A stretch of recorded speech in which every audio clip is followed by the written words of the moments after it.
We back. Welcome back. Act 2, the podcast.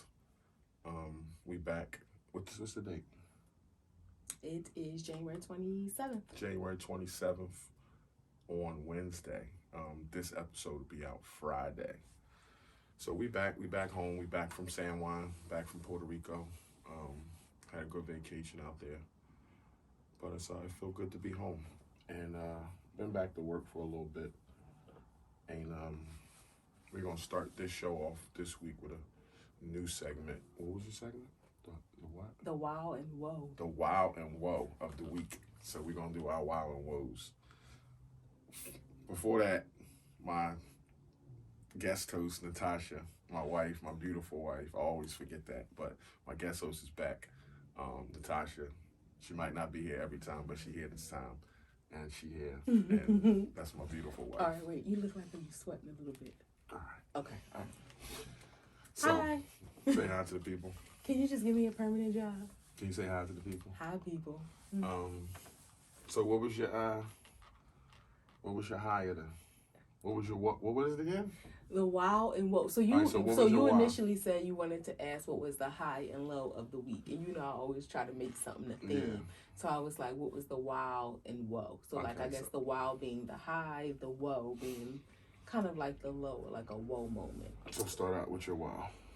So my wow of the week, Since we've been back, because it's like the middle of the week, so it ain't like you had a. right? And I guess so. You know, we're not like political people like that. So of course we just had we had an election. We just had an inauguration and all the hoopla around that. And not to say that I didn't care, but you know, we're just not political in that sense. We voted. You voted for the first time. I did. Yes, First time I ever for the voted first in my time. life. I'm so proud of you. That was big. But even though it was a debacle, they made me leave and then It come was back. alright. That's another story. But so okay, my wow was, you know, Kamala Harris being vice president, and I know people have their opinions and things about her.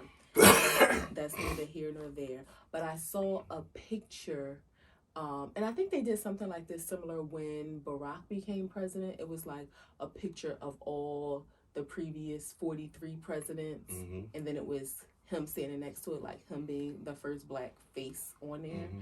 And for her, I think the wow moment was not only is she the first black face, the first woman on there. Yeah, And again, not to say that I didn't care or I didn't recognize how big or, you know, how big it was. because we didn't watch. We was in. Yeah, we Puerto didn't Rico watch first time. the inauguration yet. But I heard a lot of people on social media saying how she looked and how they was crying, and Yeah. Issa from I Am Athlete was talking about how it's the first time she's seen like a person from HBCU who looked like her become, you know, the vice president. So Yeah, but I think that was a wild moment. Just seeing that picture, and it that kind of helped it sink in a little more. Like, wow, like this is the first not just black person becoming vice president, but the first woman, and the first woman is a black person. Like, that's big. So that was like a wild moment for me, where it kind of was like, wow, like this is really happening. Well, Yeah, that's dope that we got a black.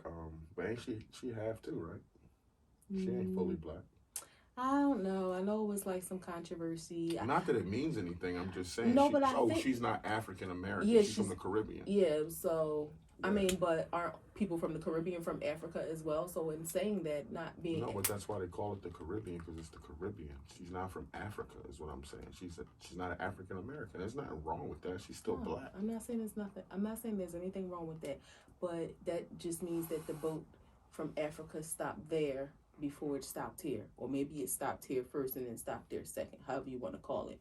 But nevertheless, how she identifies is how she identifies. She's a woman of color, Right. who's the first woman and person of color who's vice president. So she can identify however she wants. That's her choice.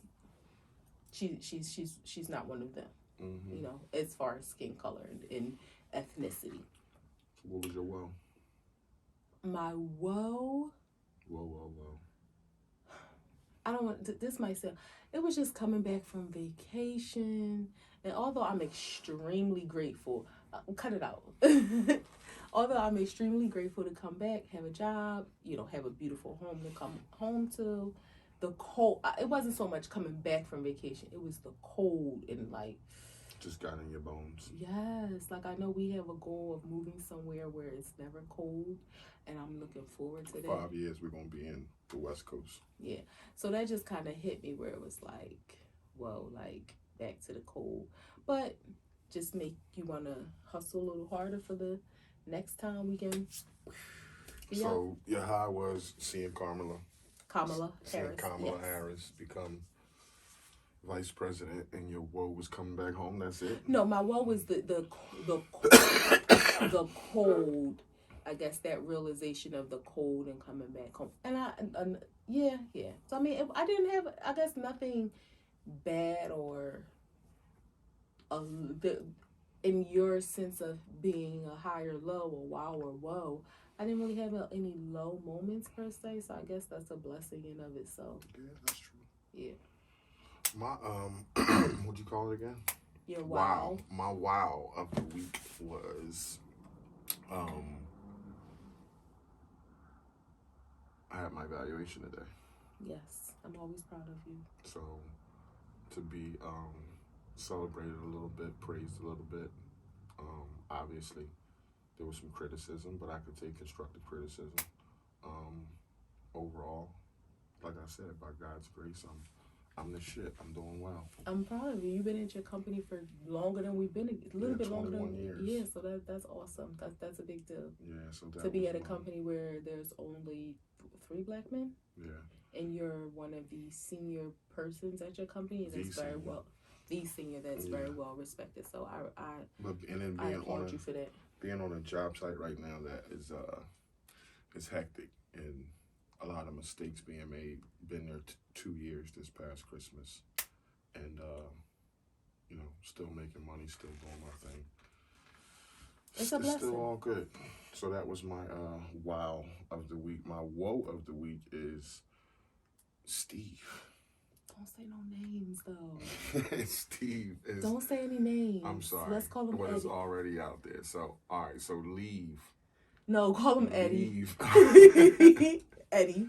I got this young kid leave at work who I'm thinking about way more than I should, and he like I brought him on to be my partner when Mousy left. Mousy retired, and he just can't get right. He just can't get right, and I feel for him. I care for him. I know he had a difficult situation at home. He just had a son. He just had a baby, and he just can't get right. So, okay, as I'm learning to be a better friend, are you just venting or asking my opinion?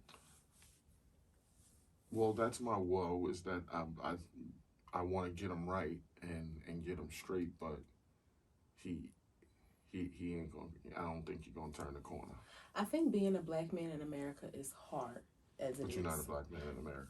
That's why I said I think, because I don't know. I can only think. I think being a black man in America is hard. It is. Okay.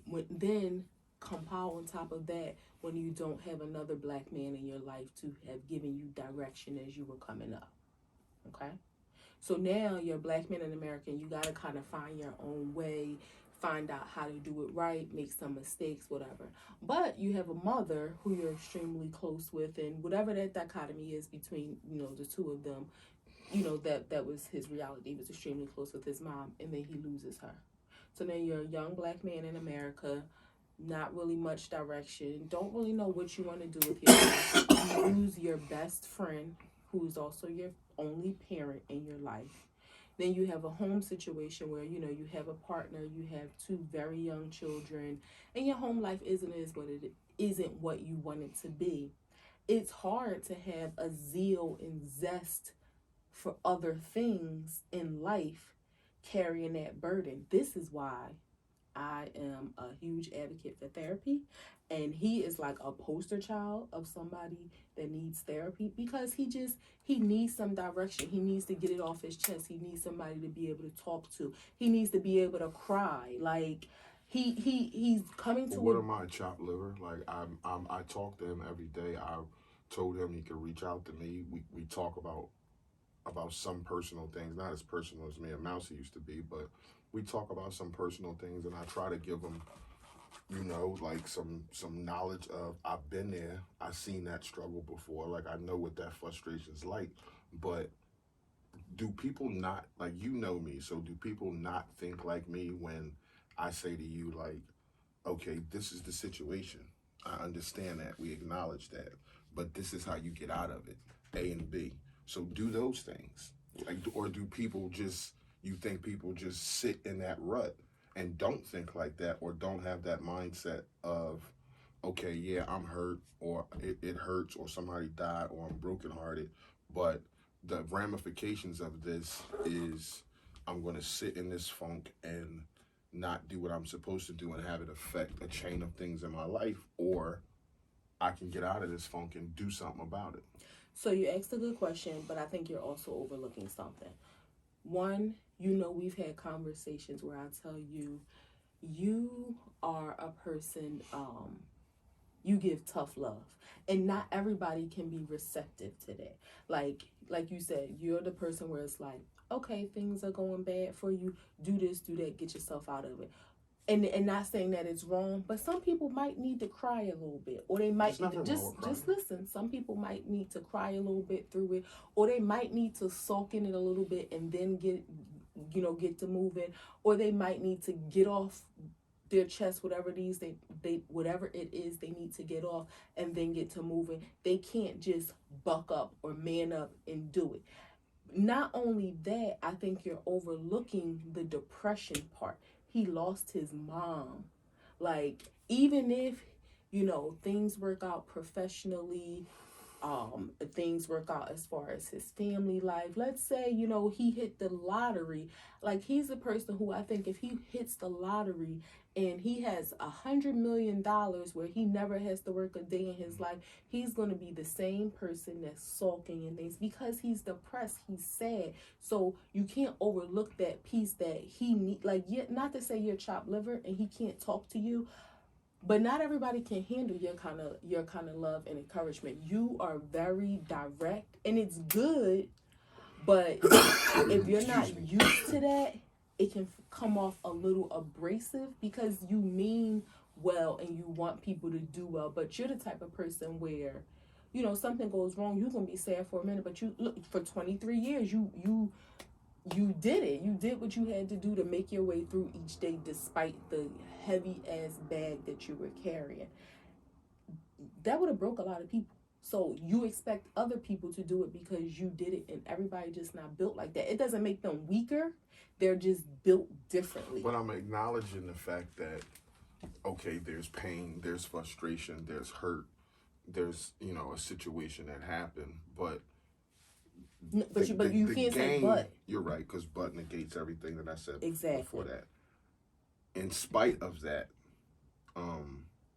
there's a way to get over it. Like, there's only two paths out of it. It's like you either dwell in the depression and spiral out of control, have it affect your job and your life and a whole bunch of other things, or you acknowledge the pain, you acknowledge what you feel, and then take the steps to get out of it. Which is therapy. Because and don't get me wrong, some people get out of things without going to therapy, but not everybody can. Therapy is essential. That's why we have so much hurt and trauma and sadness and violence in the world, because of people just thinking they can get out of things. Therapists should be million, billion, gazillionaires because they are so integral to society, but they're so underused. Like, yes, you're right. There's two ways. You let it hold you back, or you I don't want to say get over it, you work through it, but part of working through it for some people has to be therapy. A therapist is a doctor. That's like I understand all that. But all right, so that's like, okay, if you're sick and you're like extremely sick, sometimes you can just like stay at home and kind of cough it out, buy some Robitussin, work it out, and you'll be good. Sometimes you need a doctor's intervention, or it's like, what the hell are you like, if you realize it ain't going away, you just gonna stay sick, you just gonna keep this ailment going on. You see it's not going away, it's not healing, you don't have the ability to heal it. That was another great metaphor. But seriously, like, you don't have the ability to heal it. At some point, you have to be intelligent enough to say, I need help. And that's another part of it. I know in our conversations you say he always be like, I don't know. He really don't know. He needs help. And maybe he just doesn't know that he need help. So part of your path may be God intersecting your lives so that you can't help him. You're no therapist. You're a great man. You're great at what you do. You're great at being a man, but he may need some help that you just can't offer to him. That he may need a professional, and not to say like he needs to have some weekly, bi-weekly psychologist appointment. Maybe he just needs somebody. Yeah, well, I'm sorry. That is what he probably needs. I think he needs to talk to somebody. He needs to talk to somebody. I think he needs to talk to somebody. And again, I think he needs to talk to somebody who's unbiased, right, and who doesn't know him, and has the tools. Yeah, to pull it out of him, because he's a, like I said, I think he knows 100 words, and I don't know, and that's what he leans on. But his situation is affecting his job, so that's what I mean when I say, like, okay, you letting it spiral out of control. And I'm acknowledging his pain and his hurt and the loss of his mother, his car accident, his son being born, all that stuff compounded. But in spite of that, like, you want to get better.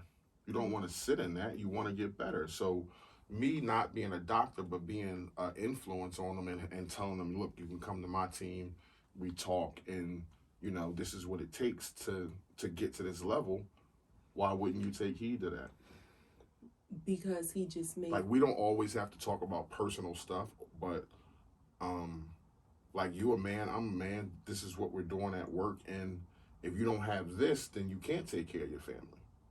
So that's what I'm saying. Like, am I missing something, or do people not think like that? It's like, do you think he's not thinking that? Like, no matter what's going on, this is how I provide. I mean, he may not be thinking about the bigger picture because his mind just may be so clouded by the hurt and the pain that he's not seeing past that. He's not looking at how one piece of the puzzle is affecting the next piece, affecting the next piece. He's stuck in his hurt and pain, and he may not even identify with the fact that he's depressed. Maybe nobody ever told him that. And another thing that you might have to realize, and this is not in any negative way towards him, because he may not even realize it. He may be intimidated by you. Like, he is. Okay, so and not just your physical presence, but maybe intimidated at the standard that you're setting for him, and he feels like he can't reach that. So instead of him, you have someone else who you work with, let's say Marvin, wink wink, because we're not going to say names. Shalik. Stop, don't do that. I don't want you to say names. But so you may have somebody else who you offer that same energy to, and they gravitate and they pull to it because they want to build and they want to be successful. And that same exact energy you're trying to pour into the other person, they hand not strong enough to reach up and grab for, because they have so much of. So it's not that he don't want it. It's not that he doesn't want to provide for his family. It's not that he doesn't want to be a good man. I think his head, his life is just so clouded by the depression and sadness. He can't see the forest for the trees. And I think he is. Can I ask you a question? I know this is your show. It damn sure is. What do you think the world would be like? Hold on, but that was my woe of the week. So just we got your yeah. high and low, and then that was my high and that was my low. But go ahead. Before I ask the question, I do want to say this. I know that you have been he's been on your mind a lot, and I love that. Not the fact that it's your woe of the week, but because your heart is so big. Like, that's a different you. You didn't used to care about people in that way, especially not strangers. I mean, you've known him for all these years working, but he's not like a personal friend. But the fact that you care about him, that makes me happy that you're evolving into that kind of person. He young, he black. I want to see him do well, and I know he look up to me, and he want to be where I'm at, and I've been where he's at. So that's why I took a liking to him the same way as I took a liking To Marvin. to Marvin. Wink, wink. Or, other people that I've trained in the company. Right. So, I just feel bad. And then I see, he's struggling with his situation at home and having a new infant and, having a 2-year-old there also. Like, You care. it's You care. it's a lot on him, and I see it affecting his work, whether he's late, whether he's lazy, whether he got a sporadic mind, or he, like you said, he's just clouded. Like, everything you say to him is like you didn't fucking hear it, or he just ain't there. So I do care about him, and I want to see him, come along and get better. That makes me happy. Not happy that you're worried, but happy that you care about him. But my question I was going to ask, because we were talking about therapy, can you imagine what the world may be like if everybody was required to seek some kind of therapy? Probably boring, right? Why would you say boring? Because everybody will probably be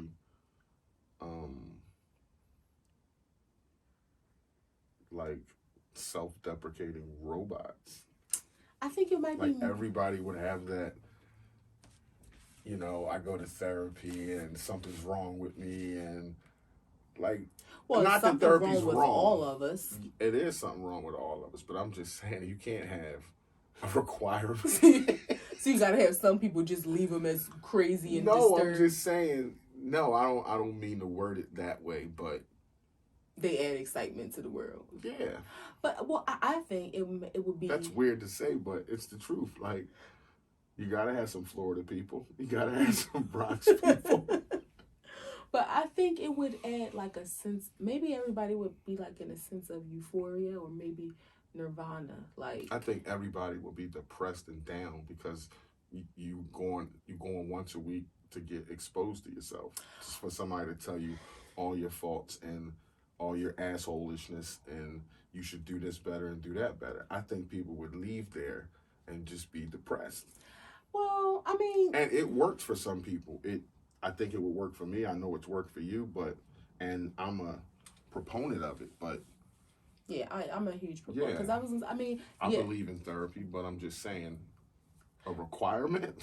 I don't think I'm serious. No. Like, people.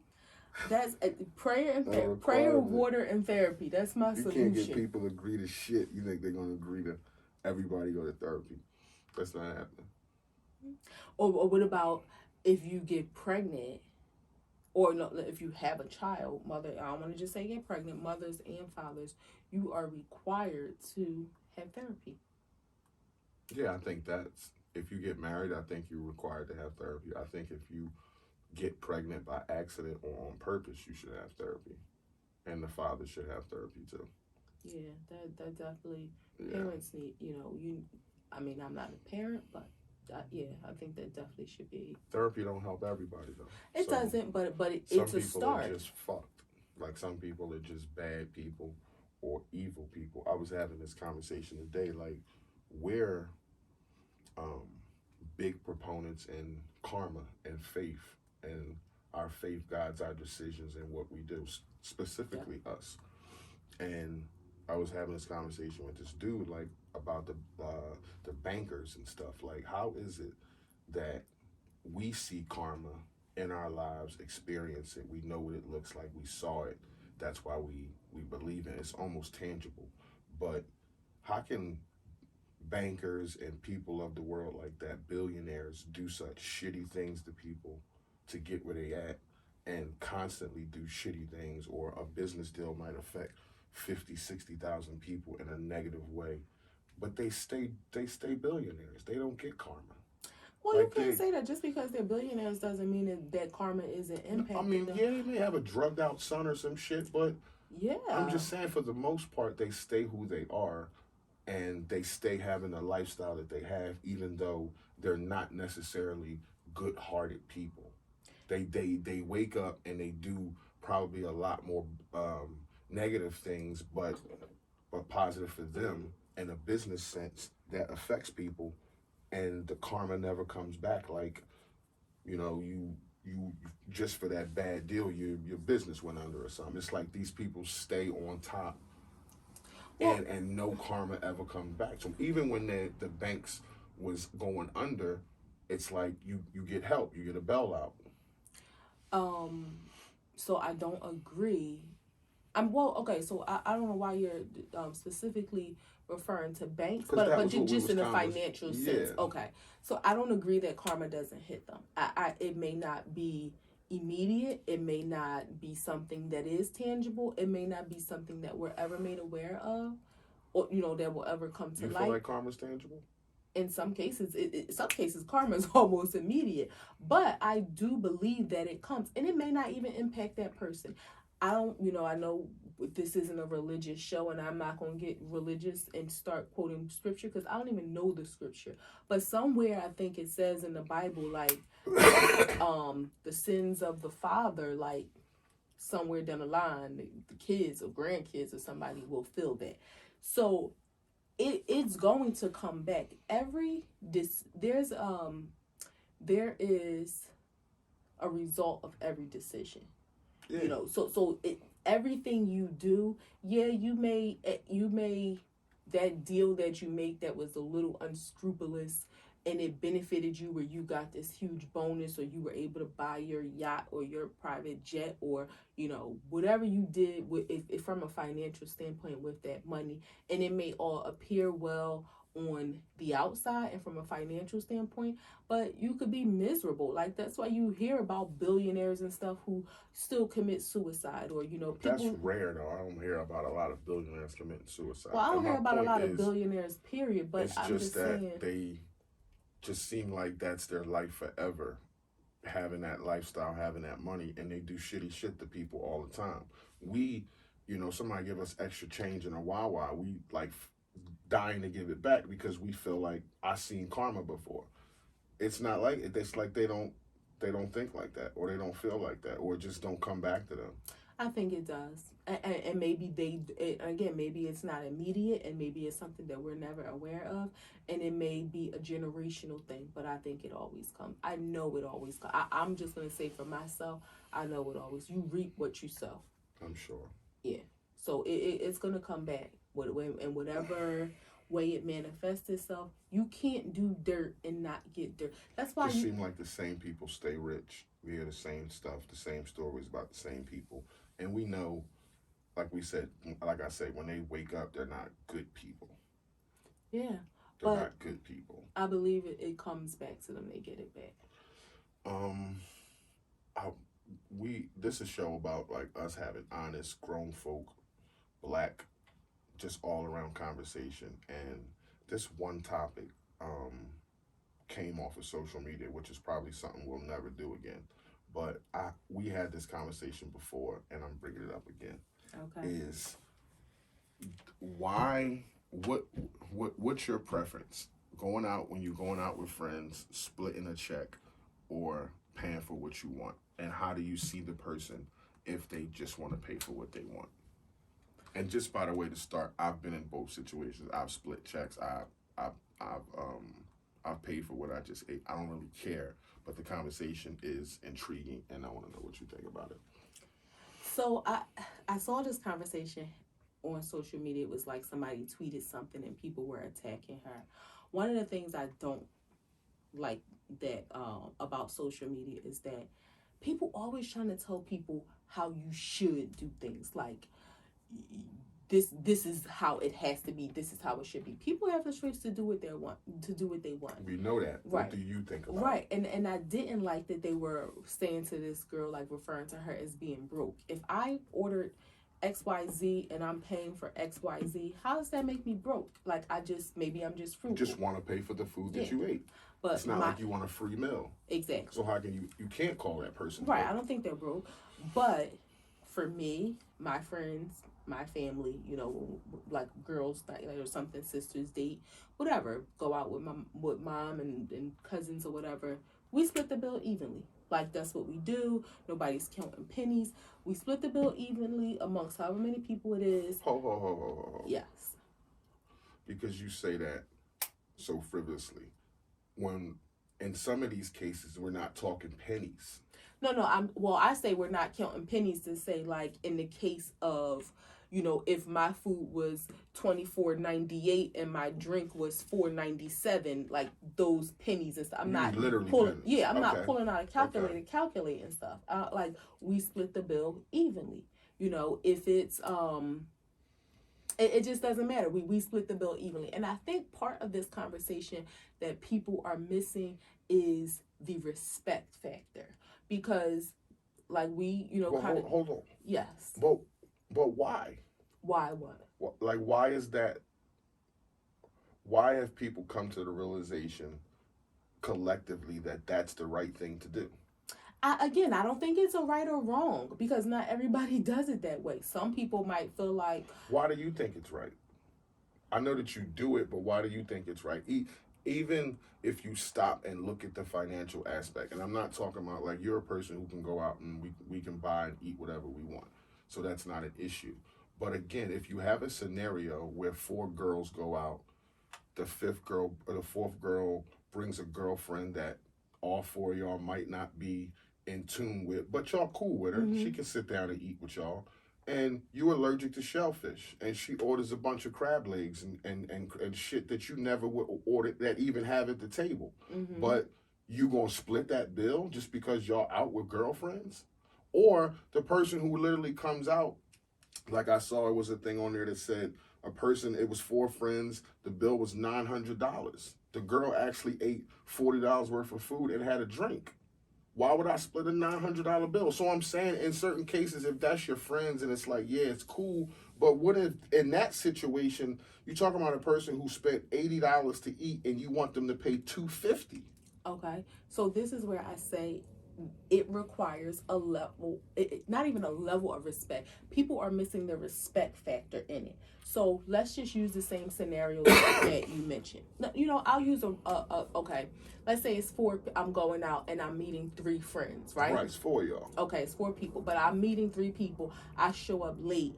They done already, started ordering and stuff. Let's say it's even across the board, because that confuses shit when you show up and it's already food. Let's just say y'all arrive at the same time and it's even. Y'all sit down at the same time. Everybody orders at the same time. Right. Let's say them 3 order what they want. You order what you want. In this instance, you order $60 worth of food. They order $175 a piece worth of food. So my thing is, although you're with girlfriends and the ambiance and the company, why, like, what's right about that? The fact that you would pay $80 if you bought your own food, but because I'm with girls and we splitting the bill, my shit is $215 now.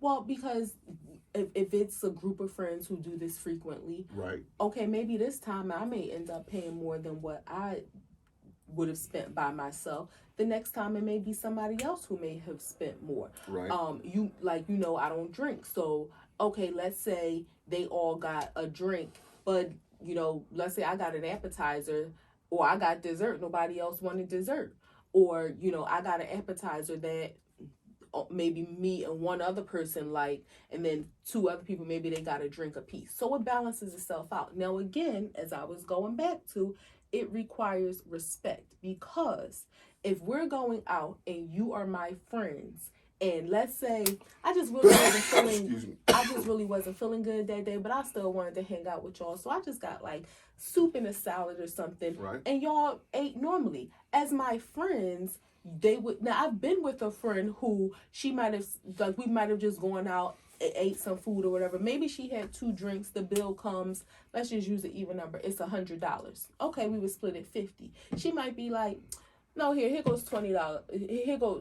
Here goes $20 back. So I pay 30, she pays 70, or I pay 40, she pays 60, because she recognizes that. But what if they don't do that? Is it still cool? Because it depends on if that's something that always happens, what if there's a situation like you just said, where okay, I pay less this time, so how about the girl don't think like that? She just say, all right, Tosh just paid, it might be her turn 4 times from now, and fuck giving her $20 back. Is that still cool? Well, no, that's why I said it requires a level of respect. As your friend, I wouldn't have friends who would do that. So no, people like that shouldn't be your friend if they don't respect you enough to realize that they're kind of getting over on you. If every time we go out, you have 2, 3 drinks, I have water and ginger ale, but we always splitting the bill. Like, as friends who are probably should be of the same mindset because y'all friends, and there's some respect between y'all, that respect should guide the decisions in knowing, no, like, this my girl. Like, why would I keep letting her pay for my drinks? But you're changing the narrative. I'm not saying keep letting you pay. I'm talking about an isolated incident or two. I'm not talking about keep letting you. I'm talking about you say, all right, I'm going out this Friday with my Gordon Street girls. And boom, they bring a friend. Or y'all just go together. And 4 people have a $900 bill because y'all laughing, talking, ordering shit, having fun. Couple hours go I past. should have ordered more than. I mean, like, you know what it's hitting for when you go out, so you already have the mindset. Now again, I'm grown. If I feel like my pockets are limited from the jump, I might be like, yo, I'm gonna get a separate bill this meal or whatever. Like, so that's what I'm getting to. What your stance is on it, and so my if stance is we're gonna split the bill. If I feel like my pocket, if I feel like this might be a bigger meal than I'm willing to spend, I'm grown enough to speak up for my. I'm not gonna be bullied into paying. Right, I'm not gonna be. But again, I think that's where people miss that respect factor, because as friends, you would know. Like, okay, if it's the Gordon Street girls, the 4 of us, one person is not gonna have 6 drinks because she know we're gonna split the bill. Like, we're her friend. She's not gonna do that. Like that. That wouldn't be respecting our friendship to feel like you can take advantage. Now, if it's your birthday and we paying for it, have fun, have different. A ball. Yeah. But if it's your, would she still be your friend if she was of the mindset, like you said, okay, it happens, and maybe the next time I'll be paying less and she'll be paying more. What if she's not of the mindset of, oh, this is my friend, here's some money back? If she's of the mindset of what you said first of, okay, it happens with girls. Maybe next time she'll pay, maybe next time she won't pay. But this is an incident where, okay, I should be paying $60 and I'm paying $215. No, I'm not saying that. Okay, that's just a right hypothetical situation, because that's the particular. That's what caught my eye. 4 friends going out, a bill being $900, and a girl saying, I ate $40 worth of food, had a $20 drink, and I wanted to leave a $25 tip. Right. Why now do that? My friends want me to split this bill where I have to pay $175 now. So I feel like, one, are these really your friends? Because y'all should have that understanding. I have been out with people, and from the beginning, it's been asked, are we splitting the bill evenly? Or everybody getting a separate right, check. so that you set expectations because you want to know. Now, if it's the expectation is set, I don't have no problem. Everybody's splitting the bill evenly. Okay, Susie may have 2 drinks.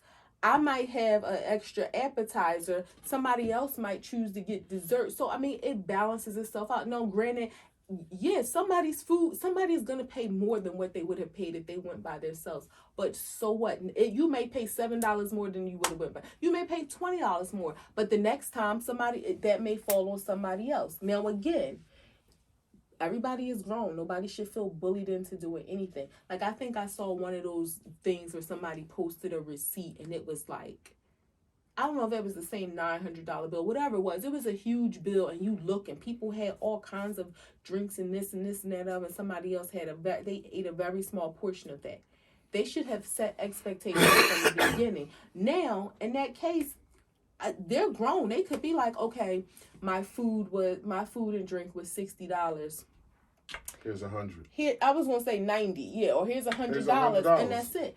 Who can dispute that? Now, what was everybody else's expectation to split the bill? Probably, but the fact that they gave $100, you can't say no, we're not taking it. You have to split the bill. I'm grown. Get the hell out of here. I can do what I want, but I just don't have a problem with splitting the bill. Again, even when it's offset on a large amount. That's what I'm talking about. Extreme measures. I'm not talking about just some. Like, I get it when you say like your family, your girlfriends, but I'm talking about it's an abnormal amount. Like, right. Now, okay, you ate $100 worth of food and you want to leave $150, But they're asking you to, because we're going to split this bill, you owe 300 or 275, and it's like, all right, these are my girls, we doing it. Next time it might be them who do it, or is it like why do people feel like that's they can call the person broke who doesn't want to split a bill? Well, that's what I don't agree with calling them broke. Now, also, I would want to, it would be some other questions. Why is there such a huge discrepancy between what my portion was and what I'm being asked to give? Was it a whole lot of alcohol? Then in that case, we need to have an adult discussion. Hey, y'all, why don't y'all ask for them to separate the alcohol from the food bill? Then that way, the three or whoever people drink all the liquor, if you got a bill that's $600 and $300 of it is liquor and I ain't had a drink, won't y'all get that separate? Y'all split that and then we all can split the food bill, if that's what it comes down to. But if you're talking about a bill that's, maybe, again, I had a smaller meal, or, like if I go out with Erica gonna eat chicken, I might want Chilean sea bass. She's still going to split the bill, but she might have had a drink. I might have had an extra appetizer, or, she might have had 2 drinks. I might have had dessert. But if that's different because y'all sisters, and it's just different. I'm mainly just talking about how people attack the friend who says, it could be a girl with 2 kids or something, and I came out to be with my girlfriends. She should have spoke up for herself. Yeah, but you can't just show up at the place and be like, listen, my pockets ain't right.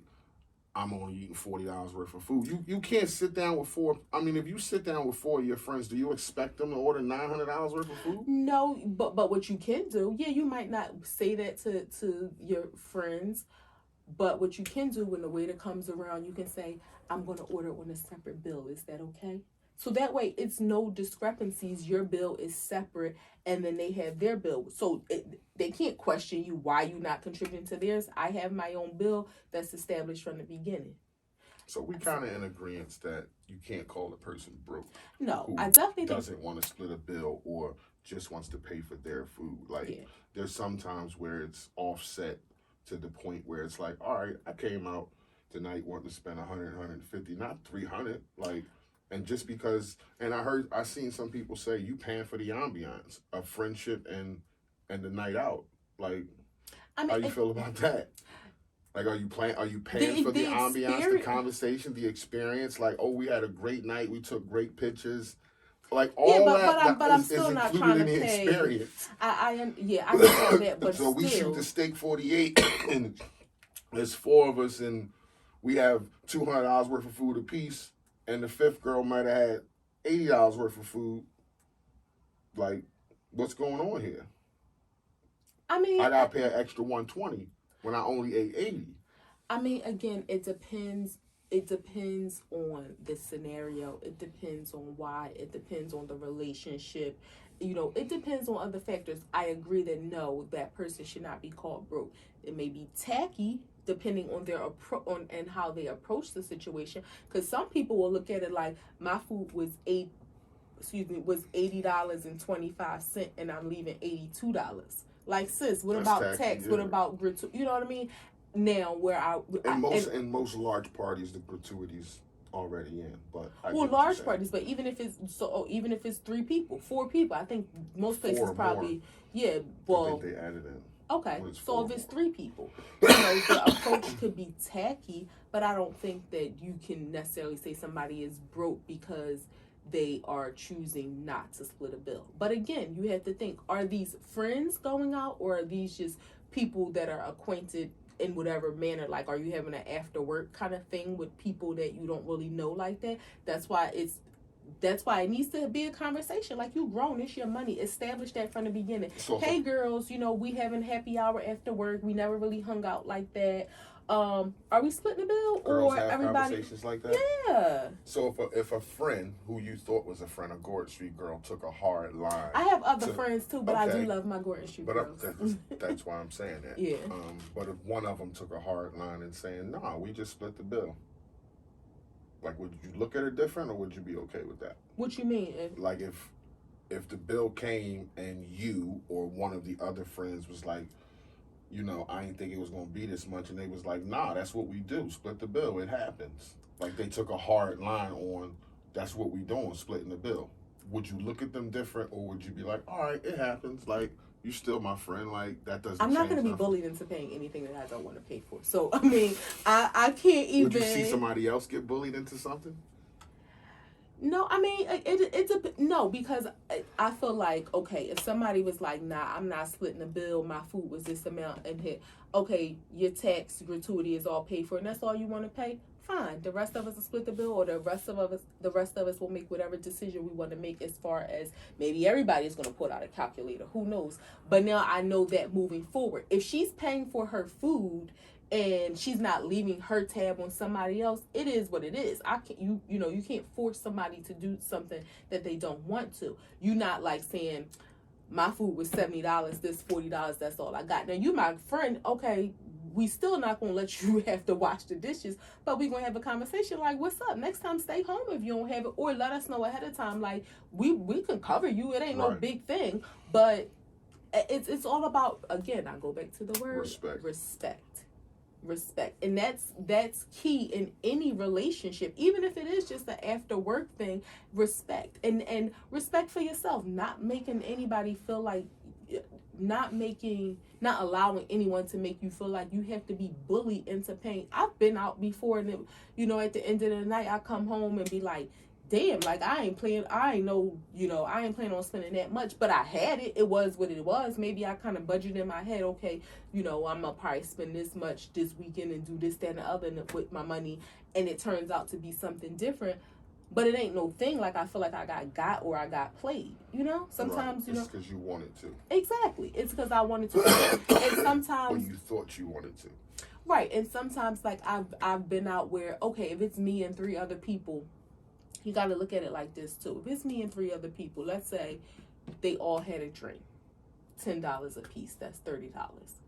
No, I didn't have a drink, but at the end of the night, so we're splitting $30 4 ways. Am I going to be like, nah, I ain't paying that because I ain't drink? We're splitting $30 4 ways. I'm only talking. I understand, but I'm just talking about when it's outrageous. Some people get nitpicky like that, and I'm just not going to do that. Again, if these are my friends or people that I respect, I'm not just going. Now, if I'm just going out, these some people I don't know. Yeah, I might be watching like, at the end of the night, Jane over there had 6 glasses of wine. I'm going to need a separate bill right here. I don't even know Jane like that. I'm not about to pay for her liquor. Like, this is a business meeting. Like, Jane, what did you think you was doing? So. Business expense. Yeah, well, she can put it on her business card. So we agree you can't call a person broke. Absolutely not. Just wants to pay for their food. And if you're going out with decent people, it really don't fucking matter what you do.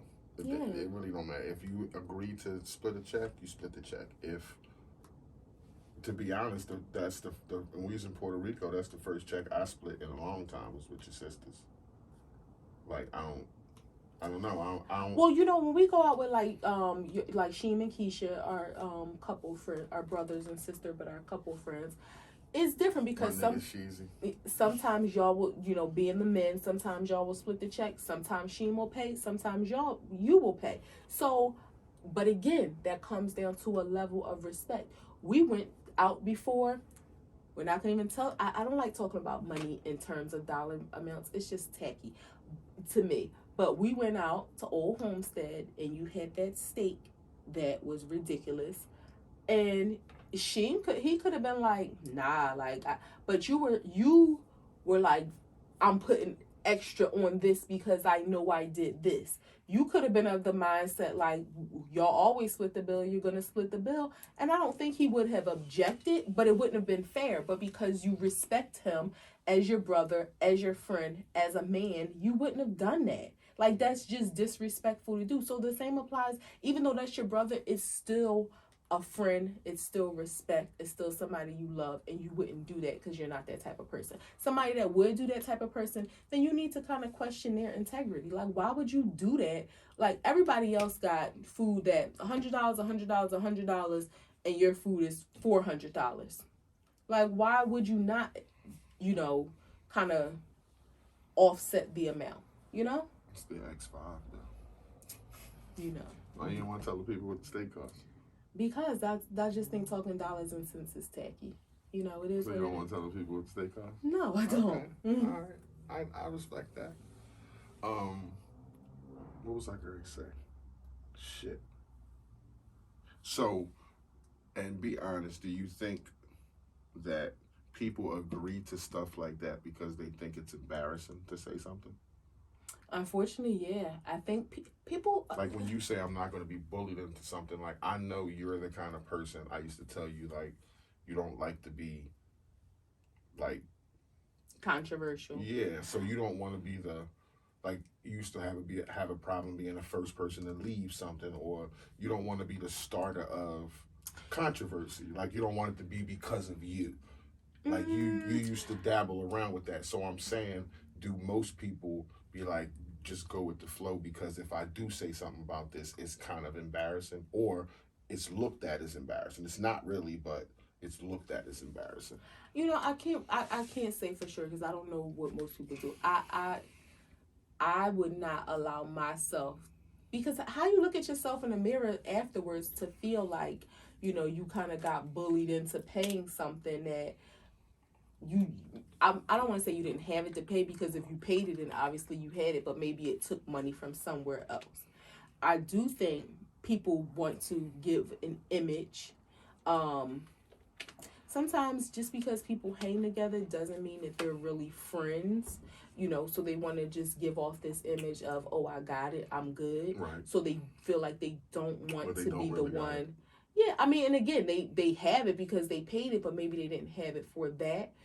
But that means they don't have it. If you rob Peter to pay Paul, that means you didn't have it. Yeah, but so maybe so they may feel like, you know, they don't want to say anything. I am not going to be the one to, you know, to just accept some exorbitant amount because I feel like, oh, I don't want to rock the boat. Nope, I'm okay with rocking that boat. Like, excuse me. Yeah, that, no, we're not going to. Like when we went, like when I had did the 40th birthday dinner for you, and I paid for everything for everybody, but I made it clear from the beginning that any alcohol would be on a separate bill. Whoever ordered alcohol, that's fine. It's all well and good. Y'all handle that on your side. Food, appetizers, desserts, I got it for everybody. We good. But again, I had that conversation to let it be known. I wasn't going to be like, when the bill came, like, Dag, I didn't know they was going to order these drinks. Like, see, men don't have them kind of conversations. I would just be at the end like, what the fuck, are y'all crazy? You order all these goddamn drinks, nigga, paying for this shit. No, y'all lost your motherfucking mind. But I just feel like it's important to set expectations for people to know, okay, at the end of this night, this is what's going to happen. Because then it's also, you know, you don't want people to be like, you know, got to leave early, you know, got the babysitter, something. Well, I mean, it was kids there too, but, you know, whatever the situation is, and they dip out because they think you're paying for everything. Nope, set expectations from the beginning. Hey, your dinner, appetizers, dessert, that's all covered. Drinks, separate bill. And I think I let the waiter know, like, any drinks anybody order, you make sure they pay for that. That ain't on me. So I had a situation, and it's documented, it's public, so it's not like I can't talk about it, but I was taken out by family. And, you know, it was for my bachelor dinner, and ended up paying my own damn bill. So the funny part is, I didn't even know that. Like, we were talking about, like, oh, they took you. How the fuck this happened? Like, oh, they took you out for, you know, your you know, for a night, your bachelor dinner. You know, you didn't have a bachelor party, and you were like, wait, I paid for myself. Like, what? What do you mean? Like, but your brother made up for it after the fact. Your brother did make up for it. He pulled my coattail, and you know, he told me it was, you know, it wasn't so much. In reverse, though, I think sometimes people, I want to say maybe it's an etiquette thing that some people just don't know. You know, no, and age is not even a factor, because some people can be older and just really don't know, like, what the etiquette is. So you have some people that are, you know, well of age that don't know how to properly tip. That's why they put it on bills. And people ignore that. Like, what you mean I gotta add this much more to whatever the bill is? Some people will leave a standard $5 across the board for a tip. When you've grown and you your bill $100, you can't leave 103. You can't leave 105. Like it's a percentage thing. But it's just etiquette and one of those things and how you were raised, your exposure to life. Some people never been places where, you know, I know you went out to dinner and somebody didn't know what a la carte meant. You know, some people just, it's about exposure, and it's and the thing is though, okay, once you're exposed to it and you learn, now you know how to move forward. Either you choose to, okay, when I go to places, this is how I operate, I know what this means. Or you might be like, nah, I'm gonna look at the menu ahead of time and I'm not gonna go to places, you know, that may be something that I don't want to say that I can't afford, that I just don't. I hate saying that people can't afford stuff that I don't want to pay for. It's a thing though. But that they don't want to pay for it. It just but it's a thing where people can't afford things. Like, that's not a negative thing. I get it, but in some cases, you making it sound like it's a bad thing because somebody can't afford. Like, it's, they may think it's bad, but everybody may be in a situation where you can't afford something. Of course, it's not, there are, like, you shouldn't be looked on negatively. Right, but what I'm saying, in some situations, it may not be a matter of not being able to afford it. It just may be more so that that's not something that I want to pay for.